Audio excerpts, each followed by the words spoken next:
It is the morning of September 12th, 2024, and I'm in Birmingham, Alabama, stayed the night here, but I'm on my way to Jackson, Mississippi to see Pontotoc finest, Gerry Wilson.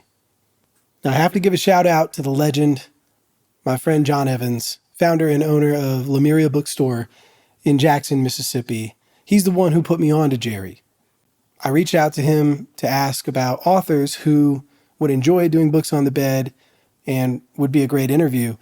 And Gerry was one of those authors that he recommended. And specifically, he talked about her debut novel, That Pinson Girl. And I'm not going to go against the word of John Evans. I will read anything he puts in front of me. But this happened to be an excellent recommendation. And That Pinson Girl was so good. It made me wish I had gotten to Gerry's work earlier. But I guess it's better late than never, right? And what's so special about this novel is it takes place in a part of Mississippi, the northern part of Mississippi, that is largely invisible. And it tells the story of people there who are largely ignored. And you can tell throughout the story how deeply connected it is to Gerry's heart, her family, and her childhood in Pontotoc, and all the stories she'd ever heard in her life, and what she's lived. I mean, that comes through so powerfully in the story. And reading this book got me thinking about a really powerful moment in my education. When I was a graduate student at Vanderbilt, I took a class with Christopher Perry Loss, one of the greatest historians and history professors ever. He was such an important part of me growing up and broadening my perspective and me becoming a critical thinker, a true critical thinker. And there was a moment in his class, The Nature and Function of Higher Education, and I promise this will make sense on a larger scale, but it was one of the first few weeks of class, and we were talking about just the nature of college and how it works and its history. And there was one thing he said that stuck with me forever. And it's so simple. But he said, we know quite a bit about students when they come into college. There's a lot of demographic, biographical information. And we also know things about students when they leave. They tell us what jobs they're getting, what cities they're moving to, what graduate programs they're going to. They got these certain degrees. They took these certain classes. Again, we have information about their lives. But we don't really know anything that happens in between. And that just laid me out, man. I was like, damn, it's so true. You have thousands and sometimes tens of thousands of students and their stories, and they're living day by day, and we don't know anything that's happening. Because how could you possibly put that into a survey? How could you calculate that? And this is where data falls short. We can't comprehend the change, all of the things that happen to students during the 4, 5, 6 years they go to college. And looking back, that moment was where I felt very certain about my choice to work with students at colleges and universities, as I did for a decade, because I wanted to know what was happening in their lives. I wanted to hear their stories, and I wanted to help them make the most of their education, make these huge life decisions, and to deal with the anxiety and fear and all of the things that they were feeling during this time. But anyway, the reason I bring that up is because I didn't only take that statement in the context of students and college and universities. The reason it was such a powerful thing that I remember, and it still motivates me to this day, is because I thought, hey, you can broaden your perspective on that. And really it applies to anything. And I thought about how much we miss in between. If you go from Atlanta to Austin, Texas, do you know how many places there are and how many people live in those communities and how many stories there are to listen to, things to learn about, histories that are just as old as the rest of time? How many more dead presidents can we write books about? Even in something like the Civil Rights Movement, do we need to hear more about Martin Luther King Jr. and Rosa Parks? What about everybody else? We hear about winners, we hear about great losers and martyrs. But what about everybody in between? So every day I think about how crazy it is that we know so little about almost everything and almost everybody. And I try my best as often as I can to give just attention to the people and places that are largely invisible. And that's why I'm so thankful to Gerry for writing this book about her home place, her home region in Mississippi, because it gives us the gift of being brought into one of those places, those small places that is made huge and important. And you can feel it throughout the book. You are so invested in these characters as if they were the most important people in the world. And that's what a good book does. It doesn't matter if you're in a place that people deem important or a place that hardly anybody knows about. You start to really care about these people. So it was just a really special reading experience, and I cannot recommend That Pinson Girl enough. If you're in Mississippi and you go to Lemuria, you can get it there. But if you come to City Lights in Sylva, North Carolina, it's on my staff picks. But however you can get it, just go get it and read it. Anyway, now that I'm finished pontificating, I'm really excited to go visit Gerry and talk about her books on the bed. And there's another special thing to celebrate this weekend. On Saturday, it is the 10th annual Mississippi Book Festival. The best book festival on earth, hands down, not even close. And Gerry's going to be on an awesome panel, and she'll be moderated by our friend, the wonderful Lauren Rhodes. Shout out, Lauren, you the best. And I'm going to be interviewing authors for the second year in a row on the Book Festival's podcast. So it is just a wonderful week to be celebrating literature and be a part of something this special.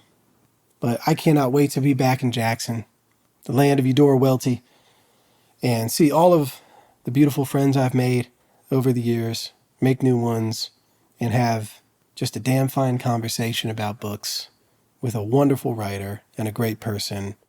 I'll see you at Gerry's house.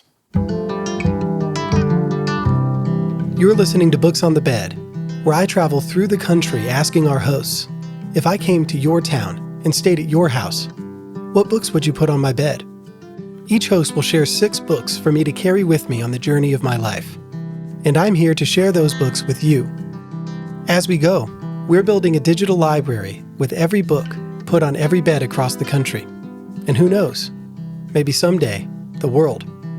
We are trying to share as many diverse stories as possible to part a curtain between us and bring us closer to each other. We hope these books and conversations make a meaningful difference in your life. Thank you for listening and being with us on this journey. Yeah, we're going to get to it. I mean, I'm just excited looking at these because, again, no overlap. Some of my favorite authors, and also these covers are so unique. Mm-hmm. You know, because I think depending on the generation, we've all gotten different covers. Like, I love finding old covers in used bookstores that are just not in print anymore. They're not in print anymore. And I even like having multiple copies of the same book. That would be true for that. And yeah, so both I don't of know those, about this. I didn't look this up. I haven't seen that one either. Yeah, it's cool to see all these different designs and colors, and it's really fun. But yeah, before we get started, I would have done this anyway, even if it weren't your birthday this week, but happy birthday. I hope it's been a good one for you. It has. And I always start, even for non-birthdays. You're not going to pray, are you, Matt? Huh? You're not going to pray, I don't pray. Okay. I don't pray. But this is a form, I don't know, maybe just teasing maybe this you. is a form of prayer, Yeah. you call it. But I have gifts for you. Oh, my goodness. As a thanks for taking the time today to do books on the bed. You're so sweet to do that. And you can open them now. Okay. So that we can talk about them. But I always like doing this first because... This is too much, Matt. And I hope I got the right books. I think I did with that one. The fact that you're here is just amazing. Yeah, well, so I've had some amazing days, you know. I went to hear some music Monday night. Oh, my goodness, yes. I've had my eyes on this. Oh, good. So I was down in New Mexico last week. Uh-huh. And Kirsten's actually going to be on Books on the Bed later.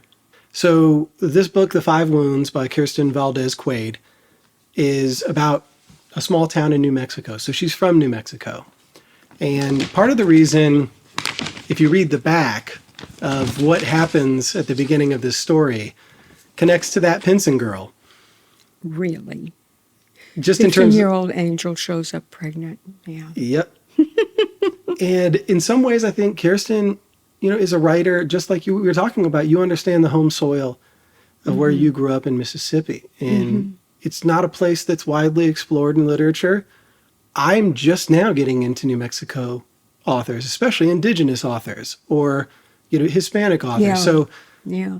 I love Kirsten. Shortlisted for the Center for Fiction First Novel Prize. She's amazing. Too. Yeah. She also is a great short story writer. And this book came out of a short story that she Really? resisted turning into a novel for quite some time. They were like, well, what do you think about that? And she's like, no. Yeah.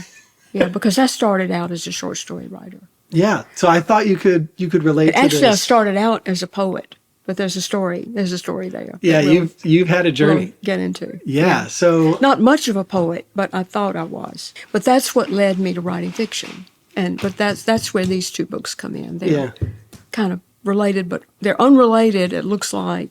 But for me, in my experience, they're very much tied into how I came to write short stories. Yeah, it'll be fun to talk about that journey. Yeah. But anyway, so that's the first one. This is like birthday, better than birthday. I had a lot of phone calls, but not much in person. And the second one, you might recognize her name. Or I might not. Is that what you're saying? It depends. Okay. But this is one of my favorite. Speaking of poetry, I wanted to get you two different forms of writing here. Okay. So I got novel and this poetry book. Oh, okay. Well, I do love poetry. I just listened to her podcast. Yeah, she was episode 1. And I came so close to ordering this book. It is one of the best poetry books that has ever existed in the world. Isn't it gorgeous? Don't Ramika you Bingham love... Risher, Room Swept Home. Thank you, darling. That is so You're sweet. going to love it. Yeah. And the reason I picked this one is because of how much your work, especially that Pinson girl, was influenced by your grandmother's stories, or just family stories. This whole book, right? And you listen to the episode, it weaves together these stories of her family that didn't even know each other. Oh, look at the family tree. I know, right? It's amazing. Yeah. That's one of the things that Robert and I were talking about this morning. He was talking about his childhood memories of visiting my parents and my grandmother. And he was retelling this little story of she always went to bed early. But I would say, go say goodnight to grandmama. Yeah. And they would, and she would tell them stories. And so she's part of my story roots. And what a fitting book then. I think you and Ramika would really hit it off because... Well, this may trigger some things for me too in terms of essays. And I think you will be inspired reading that because also the amount of research that she had to do because she just simply didn't know a lot of these family stories. Yeah. So for her, it was putting that all together and it was this felt like a momentous book for her, even before I met her. But her talking about it made it even more powerful. Just how important it was to bring those family stories into her work in a way she hadn't done before. Like I said, I will go to the ends of the earth for Ramika in that book. And I just feel like you have the same appreciation for your family's history. Well, I wouldn't have these particular stories. I mean, we all are like that. Our family stories are unique to us. And that was also something else Rob and I were talking about this morning. We were talking about the hard times around the time his daddy and I divorced and how that broke my heart. And I didn't think I would live through it. And yet here I am.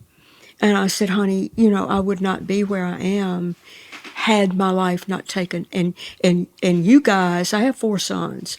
I said, you guys would not be who you are without having gone through that really hard passage. And it's hard to know when it's happening. And it's so hard to see that. Some people do a better job than others of just understanding, like, actually, this could be a really important change. And it doesn't mean it's not hard, doesn't mean it's not painful. But sometimes, the most difficult things you get through are leading you to things you could never imagine. Things you couldn't imagine. And I love that perspective. And I'm glad it's really interesting how this, converging of You just talked about having a really intense conversation with your son about family history. A lot of my recent interviews have talked a lot about family history. I think I'm really drawn to that right now. People that write stories based on their family, even like Kirsten, she's still very close with her family in New Mexico. Even though she lives in New Jersey now at Princeton, I think a lot of people are writing to keep themselves attached to those stories. This book, this draft that I pulled out that I'm working on now is it's more autobiographical in terms of my history and how that's going to fly with these grown-up people. I don't know. I'll just have to keep saying, remember it's fiction. Remember it's fiction. You can always get out of jail free with the fact that it's fiction. But I can't wait to read what you have next. And like I said, John and I just talked about it, and I thanked him for giving me that Pinson Girl because I wouldn't have read it. And that's why you have booksellers and good bookstore owners, because they can always find a book that you'll resonate with that you just didn't know about. And I feel so fortunate, and that you got to come to Silva and that we're here now. I just love how these connections happen through, other special people in my life. And so it's a real privilege to be here. I can't wait to hear you talk about these books. But before we start with the 6 books for the Books on the Bed, there's something, I read your recent Substack. And which one? About your birthday this week. Oh, yeah. The gratitude piece. There was one particular passage that stuck with me that I'd really love to talk about because it is your birthday week. You've reflected a lot, I think, being a writer in your 80s and doing your first novel at that age. And now you have another birthday, and I just thought this was a really profound thing. But I read, it occurred to me while I was listening to him sing that piece, and this is a singer that you went to see, one I had never heard before, that grace is a good word for the time of life I'm living. Think grace period, think gift, the extra in our lives, the time we didn't expect, the relationships beyond any we might have dreamed up for ourselves. That is where I am on this birthday, in a state of wonder. How can it be, all those years of living behind me, and maybe not much ahead? Regardless, I'm feeling blessed today, a recipient of grace beyond measure. How beautiful. Thank you. And that just came pouring out of me. Well, I'm wondering why. What made you think about this, and why are you feeling that way? Well, that was also something we talked about this morning. He's having some health issues. He's turning 60. I think it's just sort of hit him, where he is in life. He said, I've been trying to focus more on gratitude because I have so much to be. And when we say, oh, we have so much to be thankful for, it's such a cliche. But I really do. I mean, my mother died at 65. She didn't live to see my children grow up and be adults and have children. And I watched a grandson get married this summer. I got 2 more on the verge. I mean, they're just on the verge. They're on the verge of everything, that wonderful line. And so it's like a new appreciation for me instead of fretting when I go to bed at night about whether I'm going to wake up in the morning. And I'm 80. I just turned 83, and it's a fact that hangs over me. My grandmother, whom I loved so, and who was behind that Pinson Girl, lived to be 97 and a half. What? But she was absolutely miserable for the last 10 years of her life, and she lived beyond my mother's life. My mother died at 65 and missed out on so much, and it's just really came home to me in a new way that this is a gift that I'm still here and that I'm doing this as a gift. Whether I sell another copy of a book or not, it doesn't really matter. I regret that I have not been writing much. I spent, a year just so focused on the marketing and all this stuff and trying to get everything in place and trying to help it do well. I had this sense that, I've done, it was not, I've done this and now, okay. I didn't want it to be like that. But I wound up not doing much in the way of being productive. Yeah. I said to somebody, maybe it was a podcast, I said, I don't know if I have another book in me, and besides, I'm 82. It took 2 years. This book was 2 years in the pipeline. And maybe I don't have time for that. And she said, maybe you do. You always flip the question. Maybe you do. What if it doesn't work? What if it does? Yeah. It really is a simple trick. I And love it that may someone not. posted. It may not. I may not place the second book. But you might. I've got another. I've got a story collection almost ready to go. Well, and writing, it's an alive thing, right? I mean, you love writing, so why shouldn't you write while you still And got the also, chance? I will say in my defense that when I broke my hip a year ago in June, I had a year of really hard. The fact that I made it to North Carolina at all was nothing short of, it was almost miraculous Well, we're that I glad you did. managed to do that trip Yeah. and do all the things that we did. Isn't that kind of a theme, though, of your last few years? Yeah, How, despite everything, you've managed to I keep doing that. put a book out that's wonderful. I mean, and it's interesting hearing you reflect on this with another birthday, and that you were actually a little bit hesitant to share how old you were when this book came out for fear that people might say, oh, you can't take an ageism. 82-year-old author as seriously as anyone else, but that you've started to feel actually more proud of that fact. I'm acknowledging it better. Yeah. I mean, I just decided that. And two, I have to credit Hannah LaRue for some of that. She said, that's your story. Yeah. That's the story behind the story, and you need to embrace that and be proud of it. And I agree. It was actually, no one had asked me this until I interviewed Natachi Mamade Gray in New Mexico. But she was the first one that was like, hey, what's the age range of the people you've interviewed so far? And I hadn't thought about it, at least not deeply. Mm-hmm. And when it came to, I was like, Charlie Baxter was the oldest so far at 77. Mm-hmm. And I can't actually tell you how young the youngest one is. Maybe it's Ramika. Tashi might be the youngest now. Mm-hmm. But the reason I bring that up is because you are now the oldest person I've interviewed. And I actually older than God. Yeah. I actually think how wonderful that even at 82, you put out a book that got to me because of John.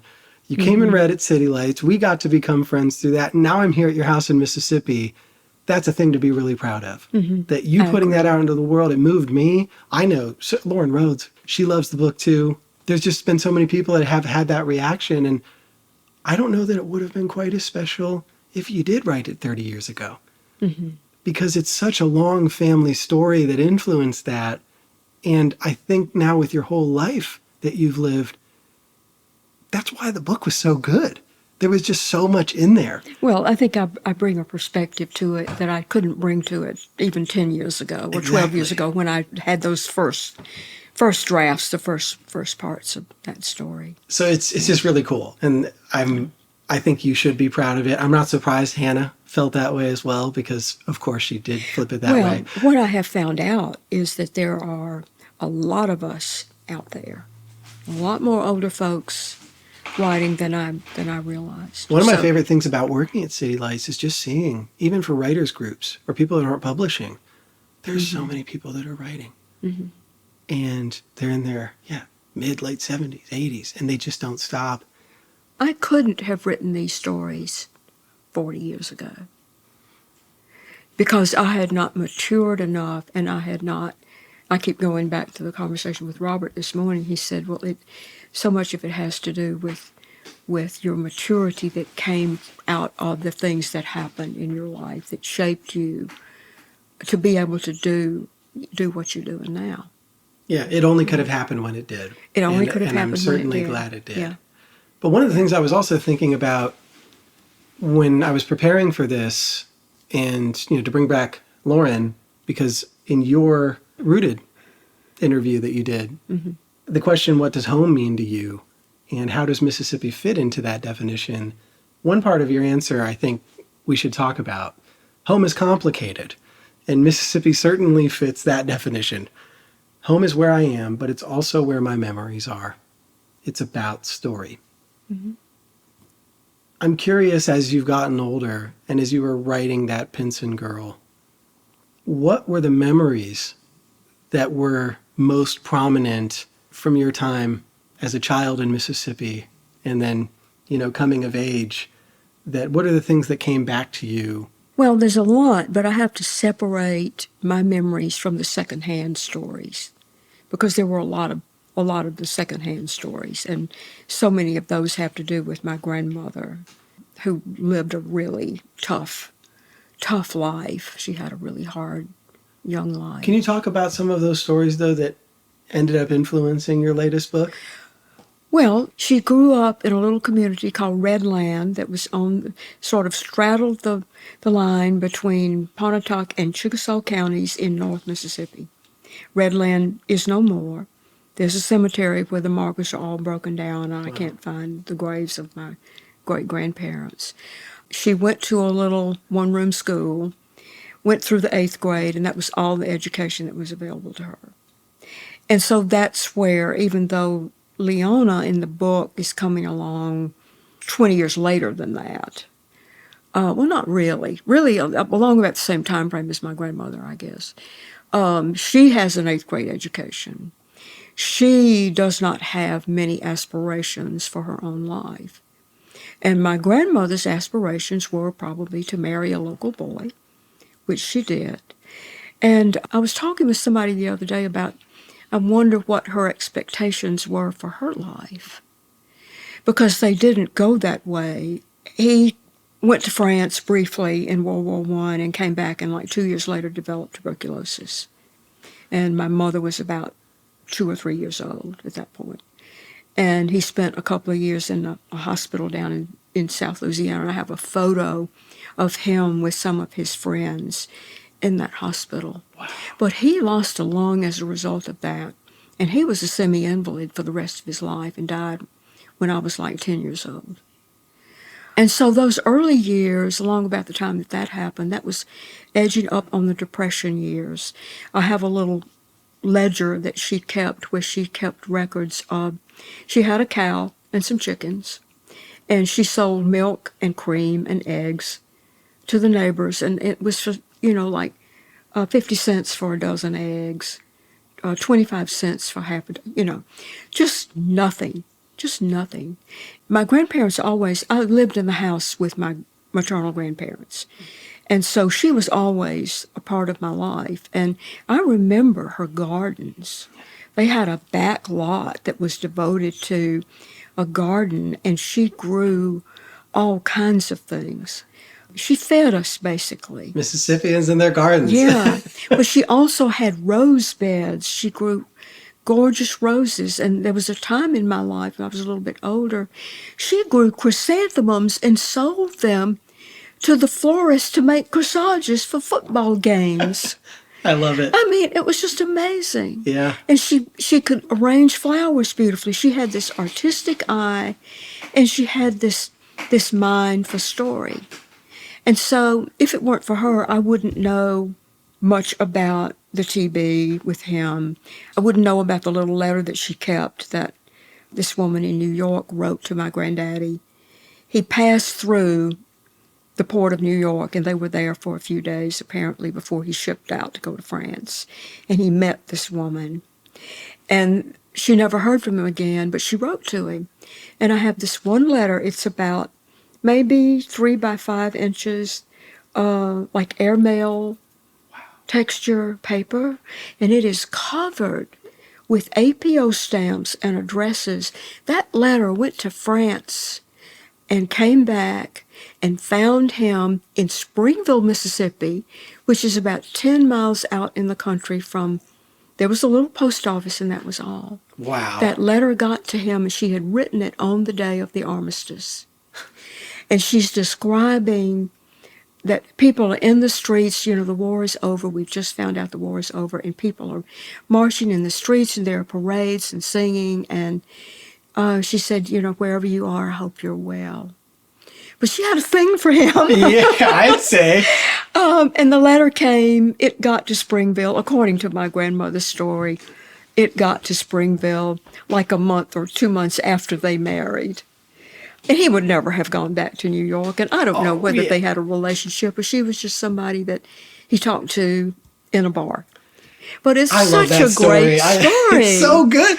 But how wonderful to have that and the story that tells, and to have the stamps of where it went. I mean, gosh, that's living history, and it's Not to mention that I wouldn't be here if he hadn't come home and married my right. grandmother. Yeah, I mean, the And they had alternative my world mother. that could have existed, Yeah. but just the thought that, like, yeah, who is this person? And Yeah. to write a letter, well, it was more common back then. For me, I remember I'd stayed with someone at an Airbnb in Toronto with a friend, and her and I really hit it off. And there's a whole long story behind this, but her and I wrote postcards for months. And then I eventually went back to see her. And I find that a really good way to communicate Oh, yeah. and get to know somebody. And I just wonder, like, 50 years from now, there's not going to be We're not going to have the we're not going to have written- letters that show how we communicated. We'll have digital records, maybe of Yeah. some text messages or emails. Yeah. But I love and just to see the handwriting and something that's Yeah, weathered. we don't do much of that anymore, do we? No, and so I tend to still do that quite often. Well, that's good. I'm Because- afraid I've gotten away from that. Yeah. Who knows who finds that postcard from this random guy in Ann Arbor that goes to this random woman in Toronto, and they're wondering, where did this end up going? Nowhere is the answer. But you could make your imagination run wild of like, oh, how did they meet? Why are they talking about the Toronto Raptors? And see, that got fictionalized, what I just told. Yeah. Got fictionalized in that Pinson girl because of Walker, the young man who's the father of the child. Yeah. And he comes back from France and is hospitalized and falls in love with a woman. Yeah, you actually took it into that next space. Took it into that next space, and it became a part of this story. But that's the root of it, is that little letter that I still have. It gives me chills thinking That's about 1918. that. Oh my That gosh. was 1918. Yeah, and how special it is to have your grandmother tell you these stories. Well, she also told me that she was practically engaged to somebody else, Oh. and that right before he left, that she went to an ice cream social in the book, and she saw my granddaddy. It was one of those saw him across the room moments, and was just really taken with him, and so she didn't marry the other. She broke off with the other guy. Wow, you've got some good love stories in your family. I do have some good love stories. too. We could actually probably do a whole episode And about that, but It's so good that I remember that part of her, because in her later years, she had a lot of illness and a lot of sadness, and she was a really difficult person. yeah. Yeah. But there's this other part of her that I know, if I can tell stories at all, I know some of that is coming from her. No, I think it's really special, the whole backstory. I love that letter story. And I just think it's beautiful that you wrote a story that takes place in a part of Mississippi, we've talked about this before, that a lot of people overlook. And I would have too, if my friend who went to the University of Mississippi, I met her in Minneapolis. And when I first came to Mississippi, that's when I went to Pontotoc, because she had me drive this route from Nashville Yeah. through rural Tennessee and into the northeast part of the state. And then I went through Tupelo, Pontotoc, and then up down to Oxford.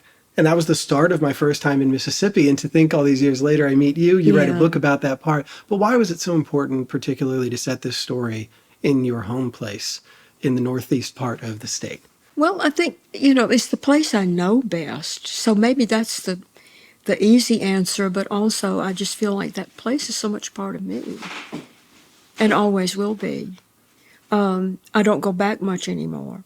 I've visited a couple of times in the last year. Didn't you do a reading?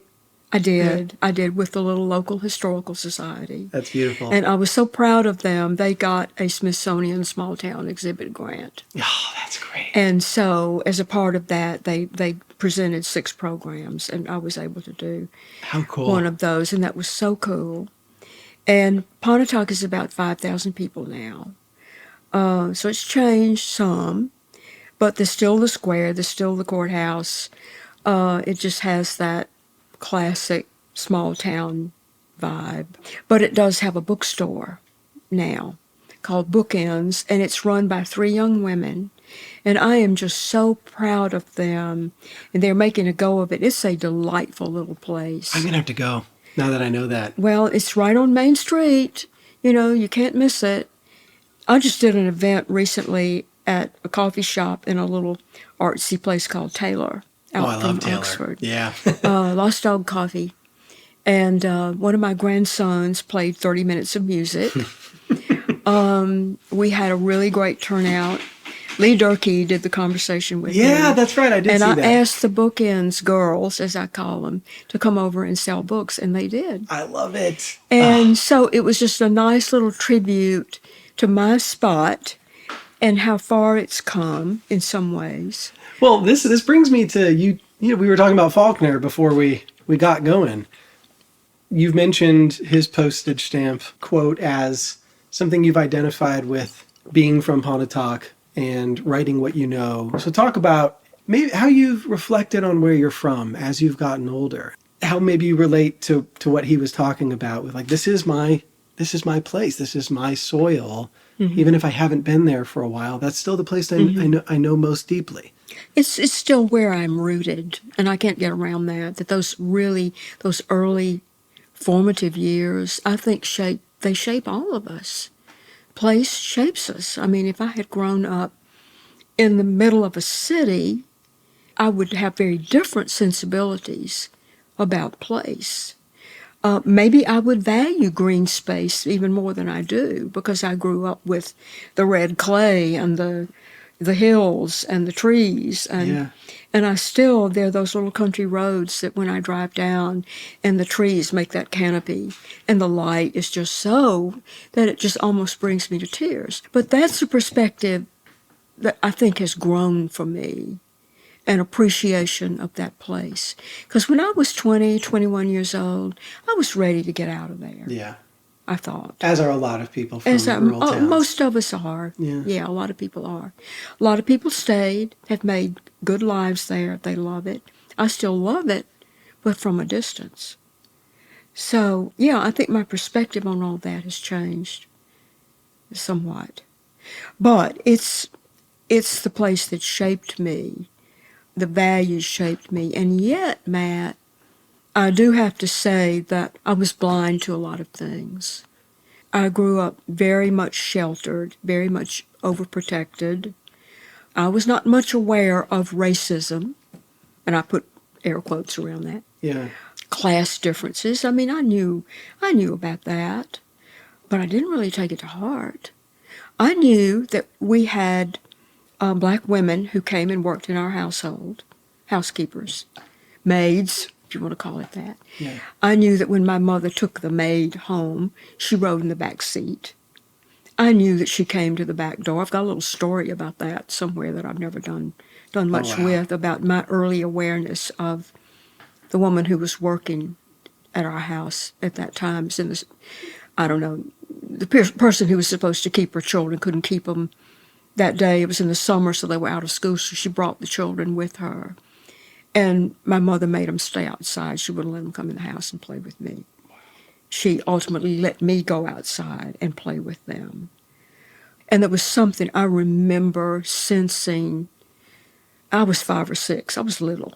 But feeling something was not quite right about that, but I could not have told you what it was and what bothered me about that. So when do you think you were less blind?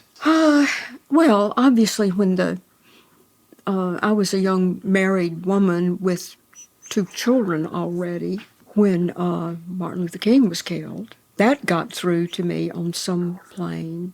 But otherwise, I think, pretty late bloomer in terms of awareness. So I was aware, but I didn't do much about it. Yeah. I just sort of had, and that's just confession time, really, that I just sort of left it to other people. Not that I'm, a real activist now, but I'm at least more open and more outspoken about what I believe about certain things. Yeah. Well, and it's interesting to see how much race played into your novel. Yeah. That was a huge part of the story. It's a huge part of the story, and it was a very precarious part of the story for me as an older white woman to try to write these relationships set in that time frame. I don't think I would attempt to write a contemporary novel about black and white relationships. Sure.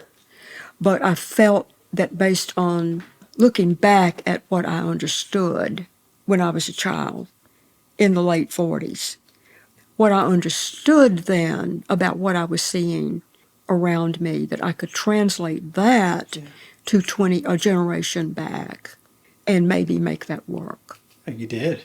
I I really hope believe so. that. I thought it was a very hope powerful so. part of the story. Yeah. I think it would have been impossible to tell without it. So it's No, you couldn't tell it without it. You couldn't tell a story set in Mississippi in 1918 to 1920, somewhere along in there. You could, just like you couldn't tell it without the war, the impact of the war. You couldn't tell it without the impact of the influenza epidemic. I had to go there. yeah, and all of these I could have written a converging fairy things. tale. Yeah, you I guess. could have done that. But yeah, you picked such a powerful point in history It to was write a about powerful your point. home. Yeah, and the counterpoint between the difficulties of the home life for a poor family, a poor white family, and a poor black family, side by side, totally enmeshed, whether they wanted to be or not, to juxtapose that, have as the background to that the things that were happening on a worldview scale. Yeah. Was really a great thing to get into. It was turned out to be a fun thing to write. Yeah. Once I figured out its depth, it took me a while to figure out how to get to the real story. Well, I mean, hadn't you been writing it for a decade? Technically, hadn't that story been Off and on. Yeah, Yeah. staying around until you finally wrote the book. But there was another one of your, I don't know if it was on your Substack or your website. I remember reading this a while back about an author you had an opportunity to sit with that helped you craft your story differently. Is that ringing a bell? Oh, I'll tell you who it was. Yeah. It was Andre Debus, the third. Yeah. That I was in a novel workshop with him. And that really helped. And God bless him, he basically took my little 25 pages apart. But in a way that ended up being beneficial. And that's not that Pinson girl. That is something else entirely. But he helped me see. He called it opening doors. That's it. Yeah, he called it opening doors. So Andre Debus, if you ever listen to this is a big, big thank you. He sat with me and we read through not all those pages, but some of those pages, and he would say, now look right here. You had an opportunity to go deeper here or to bring something else in, flesh it out, make it richer, make it more vivid, make it more visual, all these things. You got this opportunity right here to open the door, open it up. I've done some good workshops, but that's probably the best advice. And that's the advice that I tend to pass on. Yeah, it was good because the example you used of that one passage that you opened the door on. Yeah.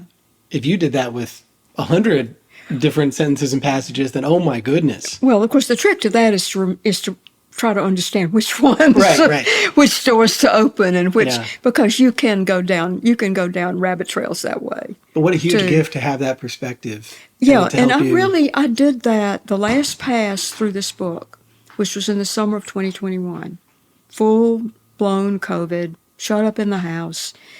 I had put this away some years before that. I would pull it out every now and then and look at it and just close it because I was so dissatisfied with it. And then, but it just absolutely would not let me go. And so maybe it was just the pandemic itself, and that started me thinking about the influenza epidemic and how that had played out for those characters. Yeah. That got me back into it initially. And I just sort of said, well, by George, I'm going to have another go at it. And if I can't make a go of it this time, then I'm done. I'll put it away. I'll never look at it again. And it was really interesting how it opened up for me in ways that I had not been able to see. I maybe hadn't looked at it in 5 years. Wow. And, they say put a draft away, but when you say put a draft away, you're probably not talking 5 or 10 years. But maybe it had been dormant for so long that I was able to see the story differently and to see places where I could open it up. And that's something I've started doing with drafts, whether it's a short story or something longer, is I read it for places where particularly I can go deeper into the character's psychology, mind, feeling, without just saying, oh, well, she felt sad. You don't want to say, well, she felt sad. Yeah. You want a manifestation of that in her thoughts, images, where she is, what does her body feel like? There's so many ways to enrich it. And you could go overboard. I think, definitely. It's fine, go overboard. And I think that may be one thing that Andre said, too, is go ahead and go overboard. You can always pull back. That's true. And it's actually gotten me thinking as I've read books since then of paragraphs that feel like they've opened that door. And how you could have said it less powerfully or more simply, but it wouldn't have had the same effect. So it's given me, even as a reader, some good insight into thinking about how people open those doors, go deeper, and how much of a benefit it is to the reader that they've spent time doing that. And I love reading for that now. When I read, and I've just been reading this week, I've been reading the panelists, the panelist books. Oh, yeah. So can you talk about who those are? Or which books they are? Yeah. Mary Anais Hegler, and that book is Troubled Waters. Troubled Waters. Very much about generations of activism, 2 women, 1 young, the granddaughter of one of the other main characters who was one of the first Black children to integrate schools in Nashville in the story. And now she has this granddaughter she's raised who is becomes a climate activist. Cool. And so you have this tension between them. And you've got really the historical story behind the contemporary story, and it's terrific. It's set like in the 2014, somewhere, 2015, I think, somewhere along in there. The other is Menrose Gwen's Beautiful Dreamers. I've heard that's really good. Just blown away. First person narrator, I think. I hope I'm not remembering that wrong. And so terrific in terms of what I was just talking about. The inner life of the character. That is an inner life that you don't want to skip over and skip past and think, well, okay, this paragraph's long. I don't want to go down. I don't want to go there. I want to go to where the action is. And some people may read that way. But I find myself reading for ways that authors, and I'm just totally in awe of that talent. The third one is Jamie Quattro's Two-Step Devil. That's just out, and it is incredibly different. Have you seen that? Have you read? It's just out. I have it. So I remember seeing it. Someone that I know from Mississippi posted about it on something. That's where we're at in society. I don't know where I saw it. I know. Whether it was Instagram or Substack or an email. Yeah. But I've had it on one of my running notes on my phone to take a look at. Well, so I'm excited to read it. I'm in about the middle of it now, and it is about a prophet, a 71-year-old man who's dying of lung cancer, but he features himself as a prophet of God, living in the mountains of Tennessee. Ooh. And he's a folk artist. He paints his visions, which, did you ever hear of a folk artist in North Georgia named Howard Finster? Oh, yeah. Who, there's a book of his art, his visions, his art. And I wonder, I would love to ask Jamie if that inspired her to write the story in some way. Yeah. Although her story is very much in the moment. It's got some political connections I won't go into. Sure. But they're all just terrific to the point that I'm thinking, what am I doing here? Well, if anything, that should give you confidence. Because look who you're with. Well, and they're all different. Yeah. And yet they're all issues-oriented books. What a great group. Yeah. That's going to be fun. I hope I can see it. I got to see what my schedule is. But I mean, how wonderful, though, for you to be part of this book fest. 10th anniversary, a couple days from now. You're Yeah. going to be part of that. It's so cool. Part of that history, yeah. Well, I've done it as an author once before Yep. when my book of short stories came out. How many years ago was that now? That would have been the festival in 2015. So it's been some time.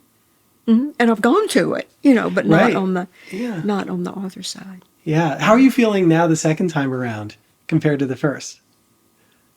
Oh, I'm not as I said, I'm humbled by my inclusion in this panel, and I so want to do it justice. But I didn't know what to expect the first time. But the first time, I think Margaret McMullen was our moderator. Bill Dunlap was on that panel. That was a trip. William Dunlap. That was a trip in itself. Yeah. Yeah, love William. I want to say Teresa Nicholas. Anyway, it was a short story panel. Maybe Brad Watson, who's not around anymore, but one of the best short story writers, I think. Yeah. Undersold. Yeah. Yeah, you've gotten to be on panels with some pretty cool authors, and this yeah. 10th iteration has some. I mean, the lineup this year is incredible. Yeah. So I'm really happy for you that you get Thank a chance you. to Thank share you. that Pinson Girl on that stage, and you're with such other good authors. I think that group of books, the conversation is going to be pretty powerful. Well, I think. Lauren Rhodes is the moderator. Yes. And she'll do a great job with that. Yeah, And shout out Lauren. I She's may great. just sit there. Yeah, shout out to Lauren. Yeah. I may just sit there and mostly admire. But I've learned so much. Every time I read a book, I learn something. Mm-hmm.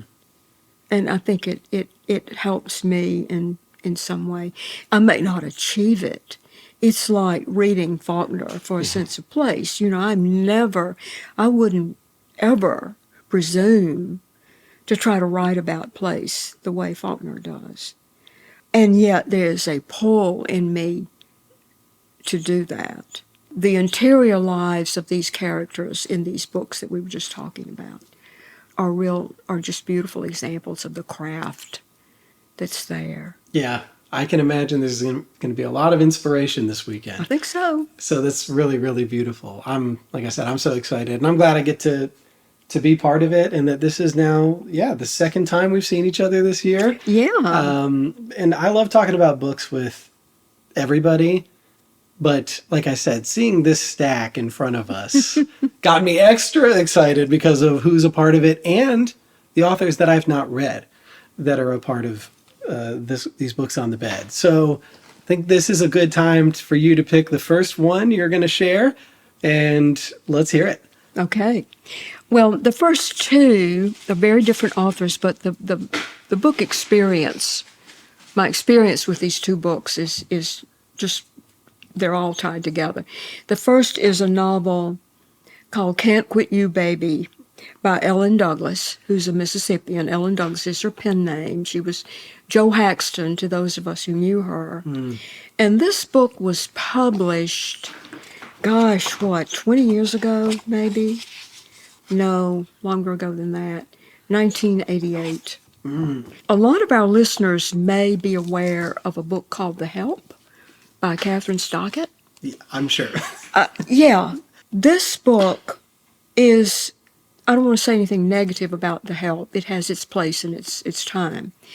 This book predates that and is a deeper look at a relationship between an affluent white woman and the black woman who works in her house.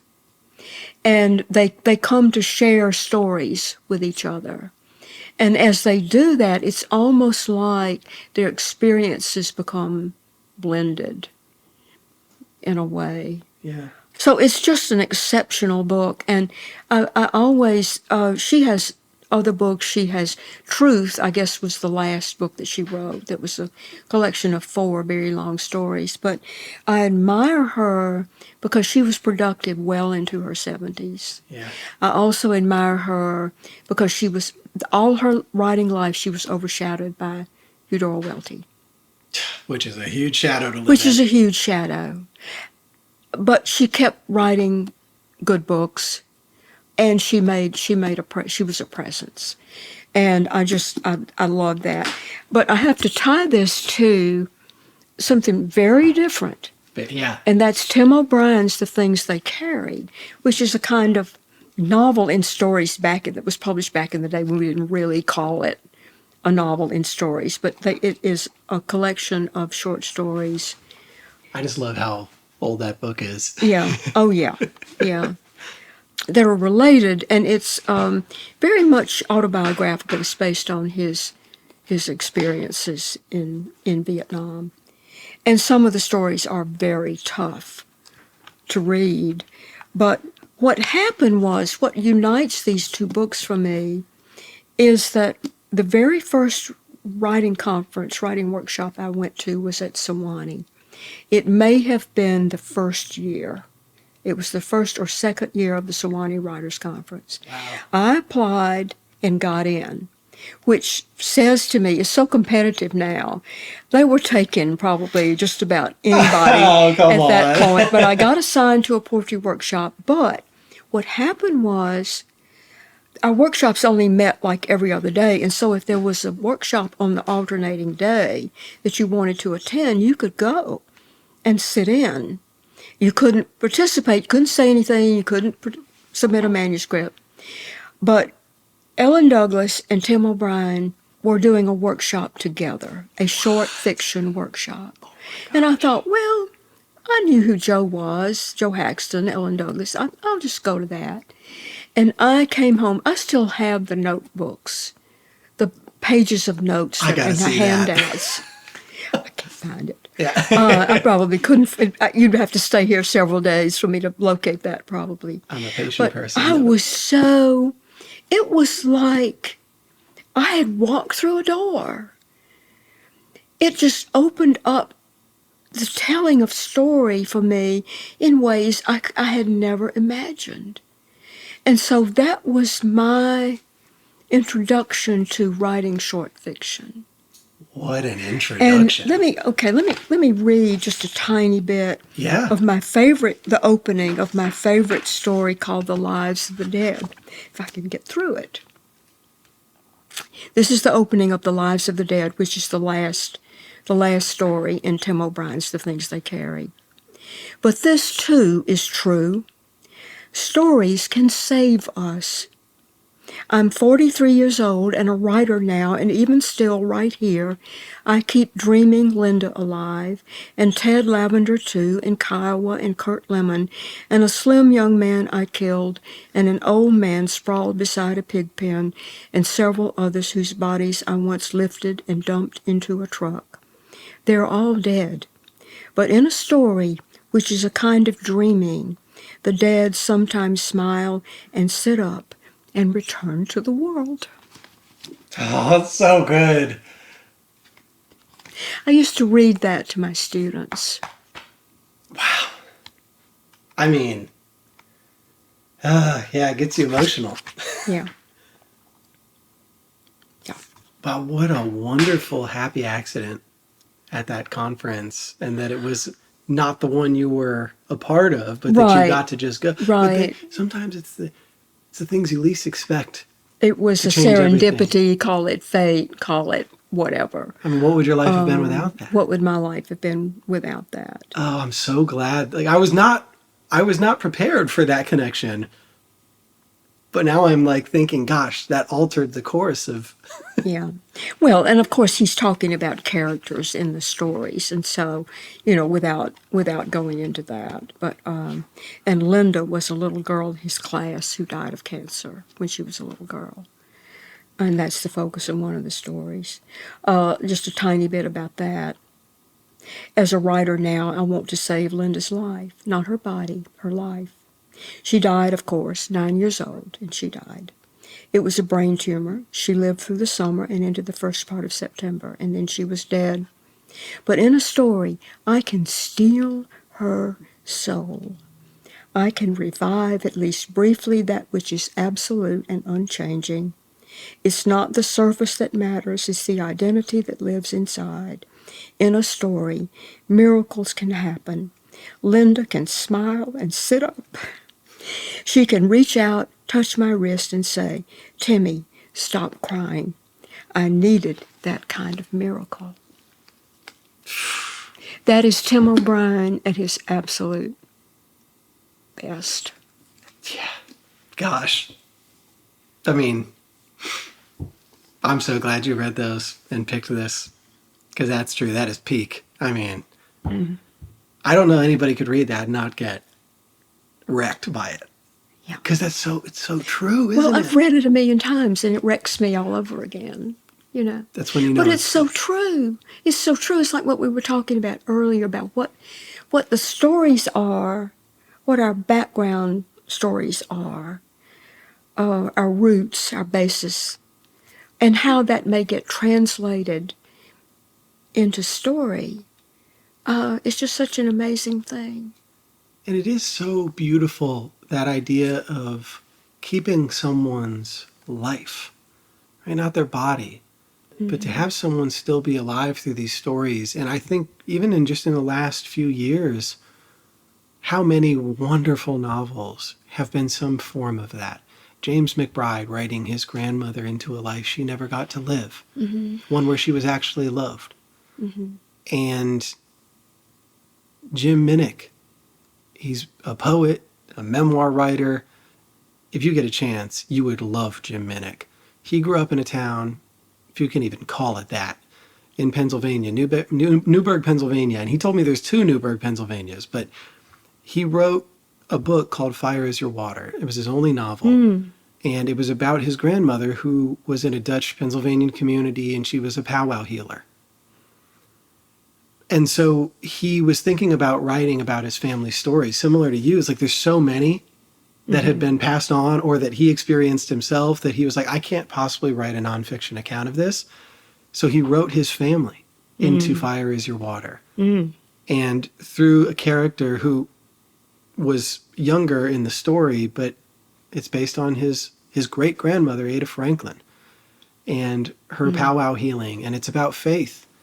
And it's about a community and like his values. I mean, a lot of the things you were talking about with that Pinson girl, you and Jim would connect with, because that was all that was about, is showing people a place in Pennsylvania that is right off the interstate. I've driven through the tunnel by where he grew up 1,000,000 times on 76. And it wasn't until before I interviewed him on my way back to down south from Massachusetts that I stopped at his family's cemetery and in Newburgh. And I got to understand, oh yeah, anyone would miss this. But how beautiful that he got to write those people. He got their lives are in that book. And you might not know it if you didn't talk to him or read an interview, or you will if you listen to my podcast episode with him. But this is what it is. So many people do that. I need to read that. Oh, you would love it. Jim Minnick. Jim Minnick. I'm not familiar with him, but I'll look him up. So, oh gosh. Wow, you couldn't have started with 2 better books.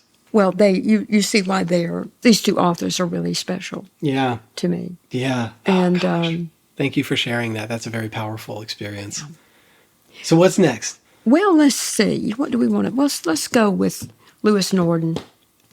Lewis Norden grew up in the Mississippi Delta. I think he went to Millsaps, maybe. Went to Millsaps College. Wound up, I believe he taught at Penn State. But anyway, he's one of those Mississippians who left.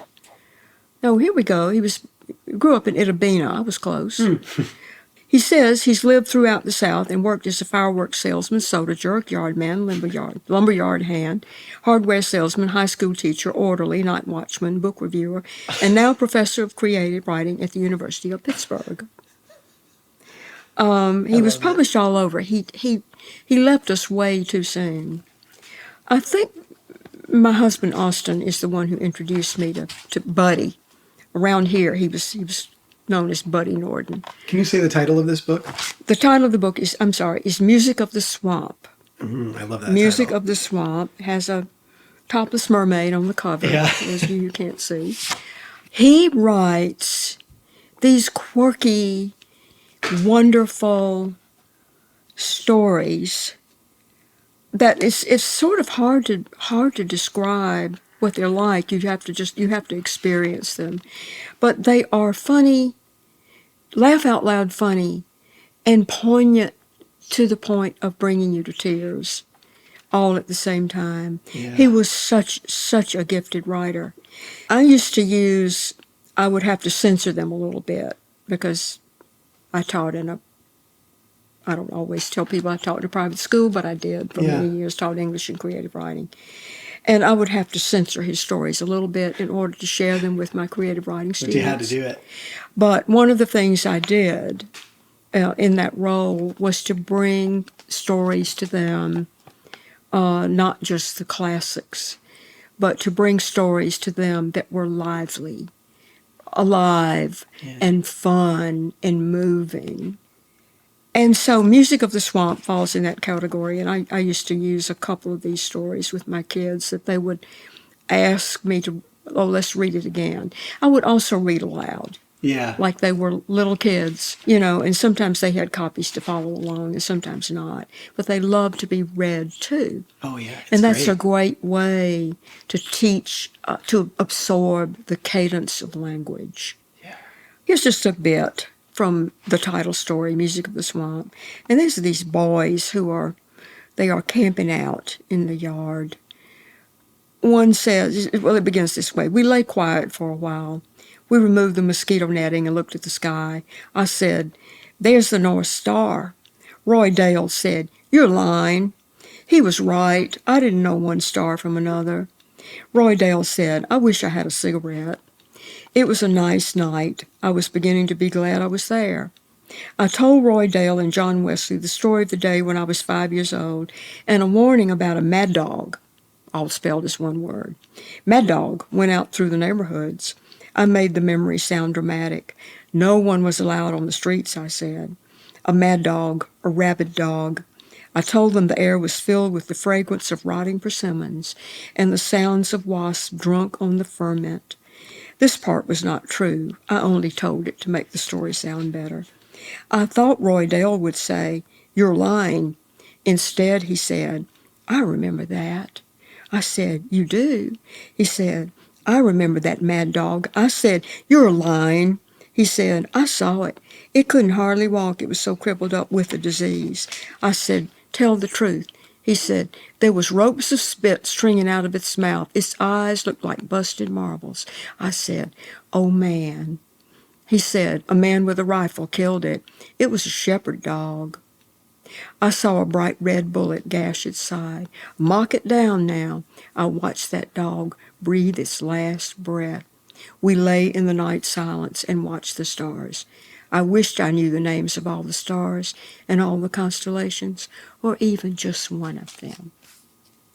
Wow. That's just a tiny bit. Oh, of my Buddy gosh. Morton writing these teenage boys.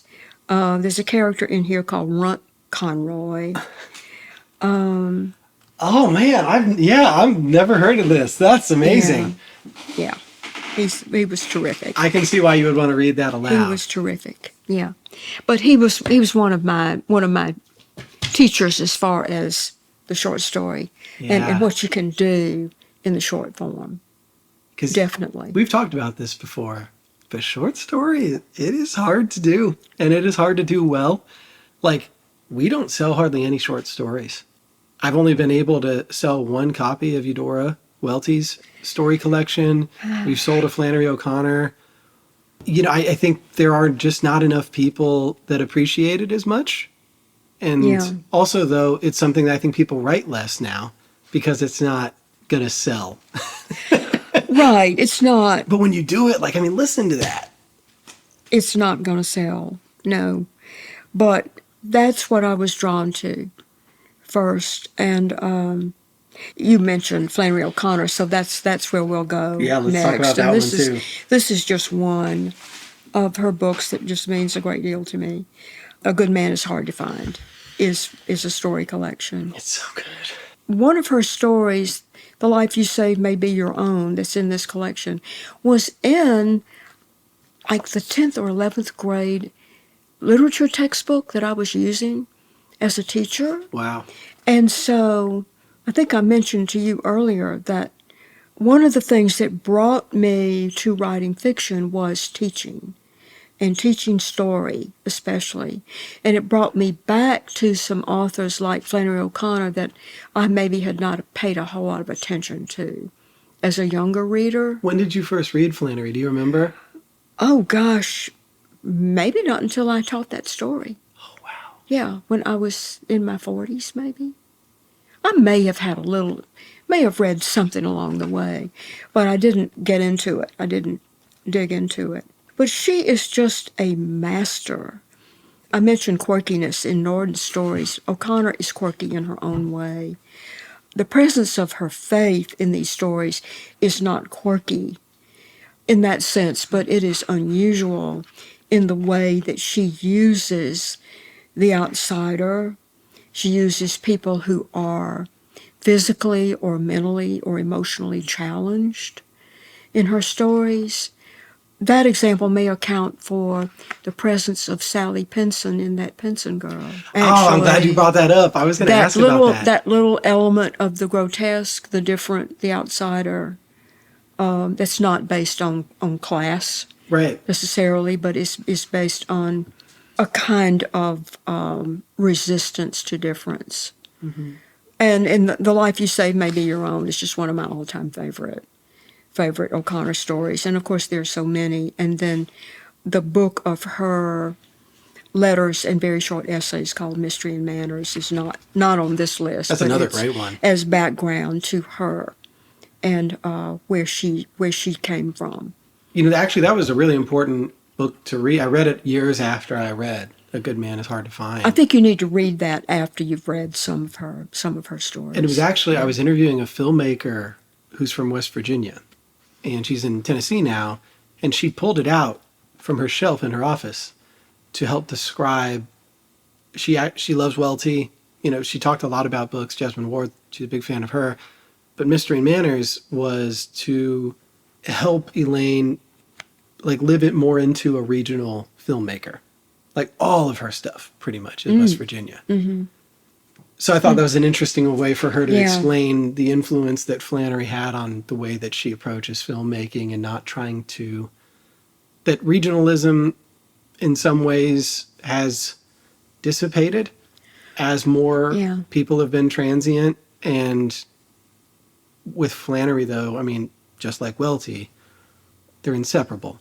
They're timeless. Yep. They're timeless. If you can get beyond some of the restrictions of the regionalism and the dialogue, what you're going to find underneath thematically is something that lasts. Yeah. Have you heard about the movie that Ethan Hawke did with his daughter? Yes. I haven't seen it yet. I haven't either. But it's on our list. Yeah, Flannery's an interesting person right now. Some polarizing takes on Flannery. I think as people revisit a lot of these older authors, they tend to start examining them in different ways. But, you know, to me, I'm sorry, you can't. That's a great book. Yeah. Flannery's a great writer. So I'm glad you picked that. And it's interesting how you got there in your 40s to Flannery, and then Flannery became such a influence on your own writing. So it's interesting to see how some people just show up at the right time when you're looking. I think that's true. Or maybe we bring things to books at certain times of our lives. Yeah, that's a good perspective. We're more open. We're more perceptive. But I just remember, this is one of my favorite stories to use with the kids. They don't always understand it. I don't always understand it either. But it doesn't matter. Yeah. You know, it makes such an impact. Yeah. That's beautiful. So she's good. I enjoy her short stories more than the novels, but that's just me. I did love Wise Blood.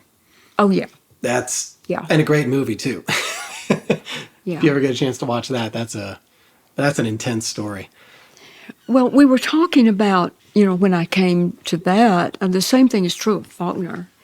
And I had to pick one Faulkner novel. It's got to be hard. Couldn't not do a William Faulkner novel. So I chose Light in August. When I first read Faulkner, Well, I took a Faulkner class. I mean, it's just almost obligatory that you take a Yeah. Faulkner class if you go to the University of Mississippi, especially like I did. Mm-hmm. And I took a Faulkner class, and I was less than impressed. And of course, he was still alive. He died my senior year. Wow. Yeah. I didn't know. Okay. Yeah, I graduated in 1963, and he died the summer before. That spring. I'm not sure. But anyway, I was a little bit dismissive of Faulkner. And I grew up with these stories about William Faulkner. I remember when the filming of Intruder in the Dust Well, I was wondering if you were going to bring that up. In Oxford. I must have been, I was late 40s, so I would have been, Yeah, you were really young. 7, 8 years old, maybe, depending on the year. But I remember all the talk about that, and people would drive over. My little hometown is 30 miles from Oxford, and so people would get in their cars and drive over to watch the filming and see the cameras and the action on the square in Oxford. That had to be a whole ordeal. Yeah. They used the balcony of the building that's now Square Books, I think. But what I heard was always just sort of disparaging. People didn't like Faulkner. And they said he was uppity and he didn't know his place. And who did he think he was? And he was already, making noises about being against racism. In a way, he was a little bit ahead of his time in his being outspoken about that. So anyway, along about the time I started teaching, I just resolved that I was an adult now and I needed to read some Faulkner. And so I got back into it, and I read Light in August, I read Sound and the Fury, I read Absalom, which is right up there with Light in August for me. And I read them in such a different light. And I'm not sure why that is. Considering where I come from, it felt foundational to me to know more about his work. And I figured, Nobel Prize, there must be something to this that I missed the first time around when I was 19. Yeah. And so I had another go at it and really learned to appreciate it. It's not always easy. Yeah. He's not an easy read. And what do you love about Light in August? Oh, my goodness. I just love the language. I love even though it's hard to keep up with all the characters, I love this mix of characters, and they're down on their luck, and they're deceitful, and they're mean, and they murder. They connect, and they love, and he's just a master at that. And the portrayal of the place is always, I guess, foremost for me. It's hard to narrow it down to one. Yeah, like I said, it took me over a year to get through that, but most of that was getting through the first 100 pages or so. Mm-hmm. And once I broke that levee, then I just really immersed myself and I loved it. And the language is difficult, but if you can kind of give him a pass on that, mm-hmm. I think I'm drawn to, and considering my background and my personal story of my folks who didn't graduate from high school and who wanted more for subsequent generations, the kind of hardscrabble life that some of them lived, I think that makes me appreciate how his characters persevere. They are models of resilience through whatever life throws at them. From that standpoint, I could have gone with As I Lay Dying, which is a kind of easier read. Yeah. And yet it has some magical realism in it that kind of takes you by surprise. But it's really well done. And, Faulkner didn't go to college. Where did this come from, all these? And yeah, to call someone uppity in that way is usually a sign of, oh yeah, they have all these degrees and they think they're better than everybody. And that wasn't the case with Faulkner. And I'm a pretty well-read person. and I got confused in this book. Yeah, yeah. It's a tough one. It's a tough I one. loved it though. Have you tried Absalom? Absalom? I haven't. I'm a bad Faulkner reader. Yeah. Well, I know it has to be, and I had to be really intentional, and I didn't get through all of them Yeah. by any stretch. I read Sanctuary, which was not crazy about. And I wish somebody's told me long since since I tried to read The Sound and the Furies, just, skip the first part and read the rest of the book and then go back and read the Benji part, the opening that's so confusing. Yeah. Because it's stream of consciousness in a young man who is mentally disabled. But if you read the rest of the book, and then you go back and read that, but nobody ever told me that. So I dutifully, no one's told me that. I dutifully tried to plug through, and read that to the end. But I have great respect for his gift, and I think we have to remember, in the same way that we have to remember about O'Connor and about the one we haven't talked about yet, Eudora Welty, is they are writing about a time and a place. And we have to remember that about these authors. But we also, I think, we hang on to what connects them to any time and place, what makes them timeless. And that may not be the language. We may find the language is too difficult, or it's outdated, or it sounds racist. But we look for what makes them timeless. Why do these stories still hold up? And they hold up because they portray human beings in a way that, regardless of their time and place, we latch on to them with our hearts.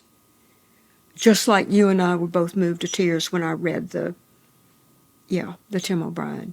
I can almost guarantee you that I could find something in one of these other books that would do the same thing. And I think what's hard with Faulkner for me, because, and we'll talk about Eudora. I mean, Eudora Welty and Willa Cather are my two favorite authors ever. Mm-hmm. And people would find that strange for someone in their 30s as a male to adore these writers so much. But Eudora Welty, I think, made it hard for me to like Faulkner as much, even despite her own admiration for Faulkner. But yeah, Eudora kind of ruined it because she was so good.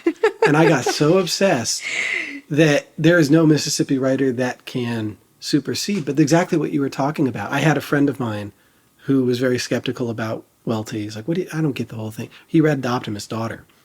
And he was like, oh. And he got it. And so I think she's one of those people that in Mississippi is very celebrated, but having lived outside of Mississippi in the Deep South my whole life, a lot of people do not read Eudora Welty. I know. And I think if they did, they would see exactly what you're talking about in her writing are those timeless elements, because she's such an observant human being. She understands people. I love that part in One Writer's Beginnings where she's talking about getting in the back seat when her mother's going somewhere with a friend just so she could listen to adults talk. Like, who does that? But I just was fascinated by her life. And then when I started reading her, like Delta Wedding, I loved Delta Wedding. Yeah. I don't know that I've really met anybody else outside of Mississippi that's read that book. But that was a gift to me by a friend of mine. And I love Eudora. And I'm really glad you picked it because it just gets me so excited to talk about her. And we're only a few miles from her house. Yeah. Well, I really, as with most of these books of stories, I have favorites. Of course. And this is Eudora Welty's A Curtain of Green and other stories. And one of my favorite stories that's not in this collection, I don't believe, is one called June Recital. And I just love, I think it's just an exceptional, longish story. But the one story that influenced me as a fiction writer, I think the most, is A Worn Path. So good. And maybe that's cliche. Maybe that's, I don't know. But it's just such a terrific story. And it's about an elderly black woman, a grandmother, who is taking care of her little grandson who has swallowed lye. We never know. It's all from the point of view of the elderly woman. And so we never really know the condition of the child. And Welty addresses in an essay somewhere, and I should have looked this up, that the question always was, is the grandchild still alive? That's a huge question that people raise when they read the story. Or does he only still exist in the grandmother's imagination?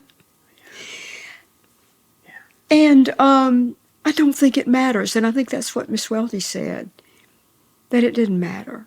It doesn't matter. It's the quest, it's the journey, it's her devotion that keeps her putting one foot in front of the other. And that's the lesson of this beautiful story for me. It's giving me chills. Yeah. I need to read it again. Yeah. I'm so glad you brought this up, because you're saying, might be cliche. Not enough people have read this book, but specifically that story. Mm-hmm. There's a great documentary that I actually found out Nina Parikh helped make when she was a student in Welty's house with Welty. Wow. And she's getting interviewed about A Worn Path. And she's describing exactly what you're saying. It doesn't matter. That's not the point of the story. And if you focus too much on, maybe somebody would object to the so-called black dialect in this story that she's tried to recreate. I struggle with that in my novel, and I had somebody tell me very early on with that book, who read a few opening pages, less is more. Don't phonetically spell everything. Just a whisper here and there, just a touch, a suggestion of that Southern dialect is enough. And I really took that to heart. When I try to read a book like Where the Crawdads Sing, where the dialect is so heavy-handed that I find myself, I'm sorry, fans of That's okay. fans of Where the Crawdad Sings.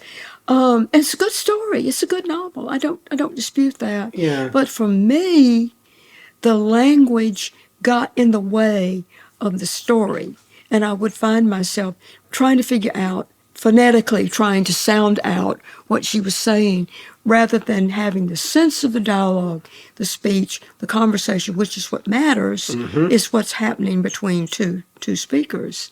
And so I really worked hard on that in that Pinson Girl.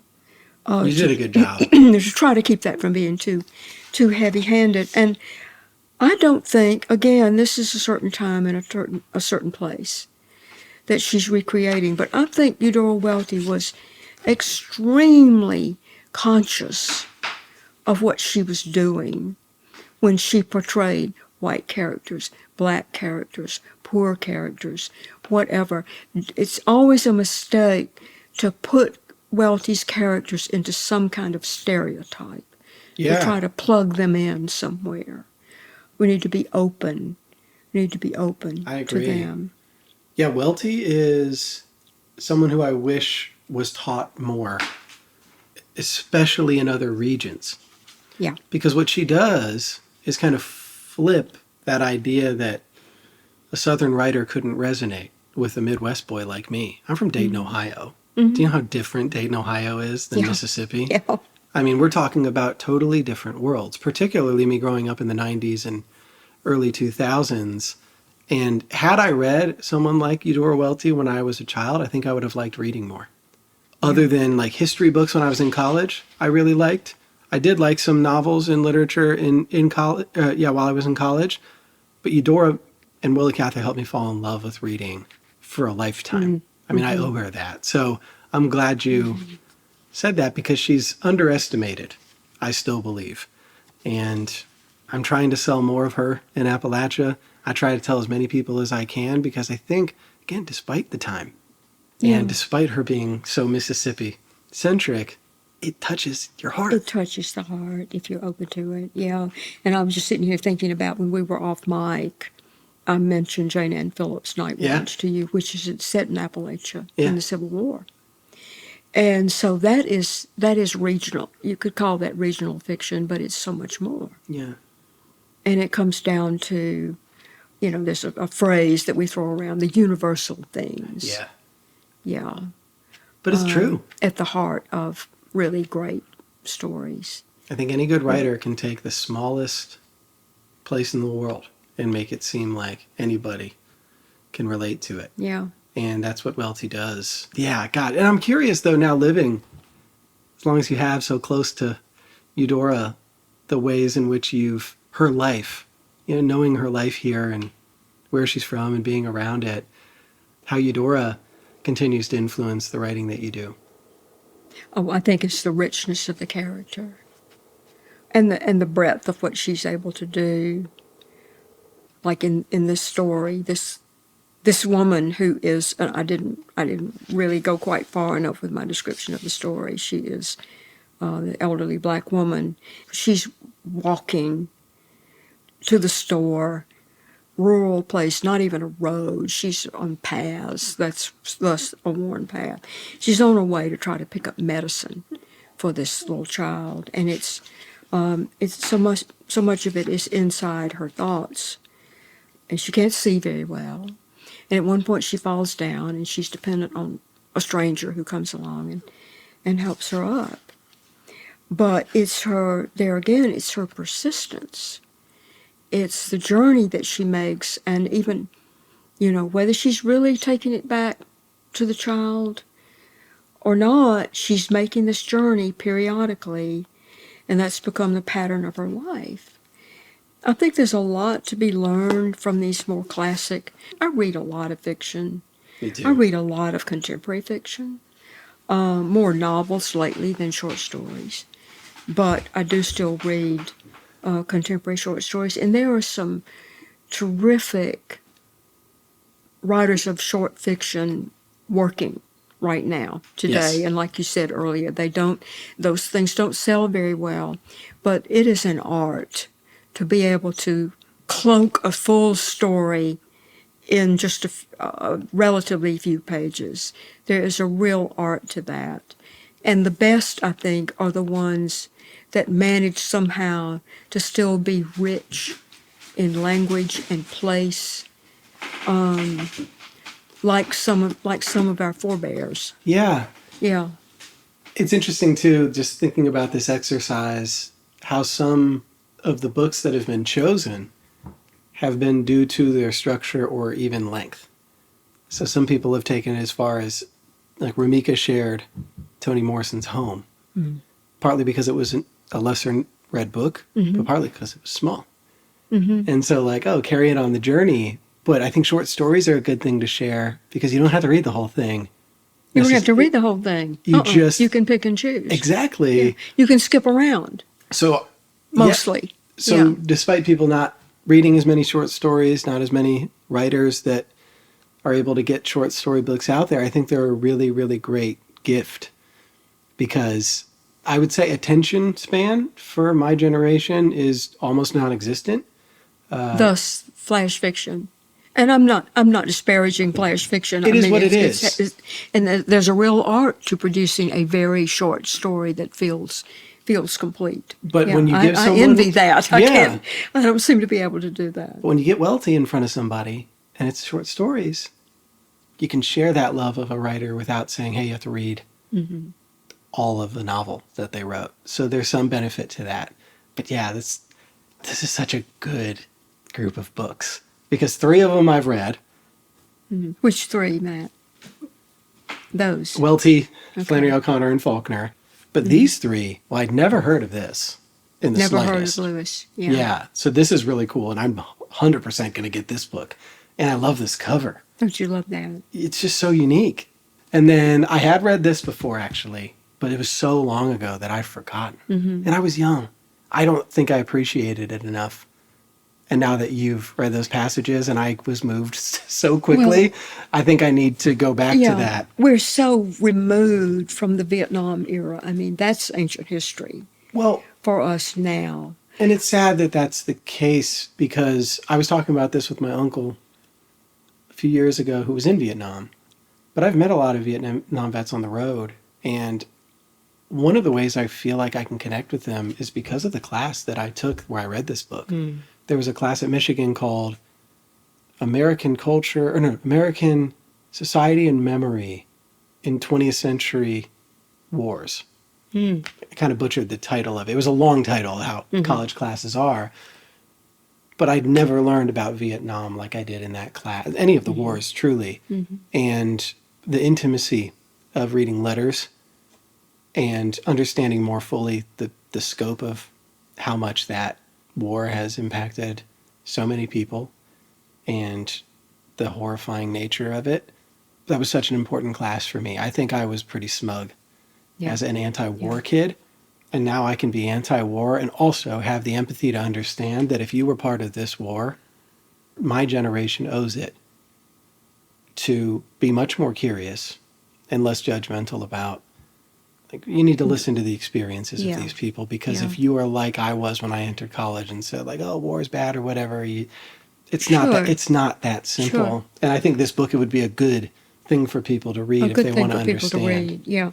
And Kristen Hanna's most recent book called The Women. I've heard it's great. Is about, I just read that recently, and it's about that era, but it's about young women, the nurses. Yes. Young women who went to Vietnam as part of the medical corps. And it's really fascinating, and it gets into some of the nitty-gritty of battle and gore and what it was like to be in a surgery suite as the choppers are bringing people in. Yeah. And it's so interesting. I think she's really pulled off something great in that she has told that story from the standpoint of the women who were very much overlooked. Part of the experience of a couple of these young women in the book is that people were in total denial. Oh, you weren't in Vietnam. Well, you weren't out in the bush. You weren't assigned. And they were. Yeah. And they were. There's a lot more we don't know about the experiences people have at war than what we do. And maybe I'll even at some point do a series on Substack about books that help me understand war, including from the other culture and country's perspective. I read a book of oral history about Japanese soldiers during World War II. We dehumanize every opponent in a war we've ever had. They're wrong, we're right. They're evil, we're great. And to read those stories and understand that their soldiers were not different than ours. Right, and that's what we see is replicated over and over and over again. And it shouldn't. There ought to be a way not to do that. I mean, it's happening now. Yeah, and so to sit there and just like read these accounts of real Japanese soldiers, I was 19. It laid me out, man, to just be like, gosh, we're horrible at seeing the humanity in other people.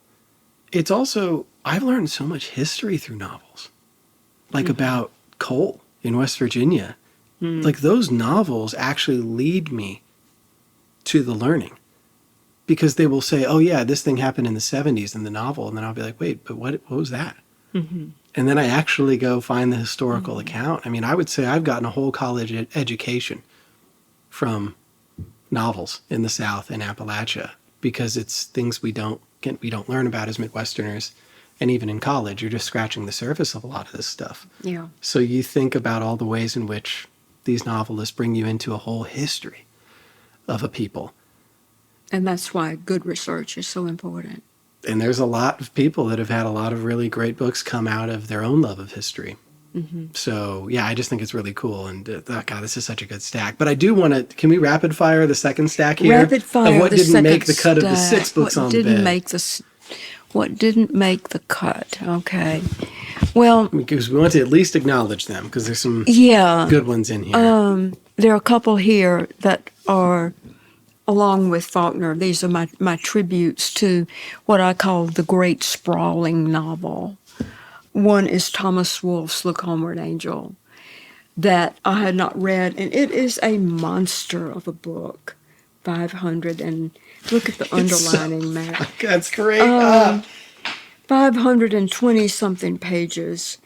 I knew nothing about Thomas Wolfe until when I was about 40. I went back to school. I went back to get a master's, an MA in English. I took an American novels class, and this was one of the books. Wow. And it is, sprawling is the word for it. It is, I will confess, It is overwritten. It is flowery at times. It is screed at times. Here's a tiny bit. He believed himself thus at the center of life. He believed the mountains rimmed the heart of the world.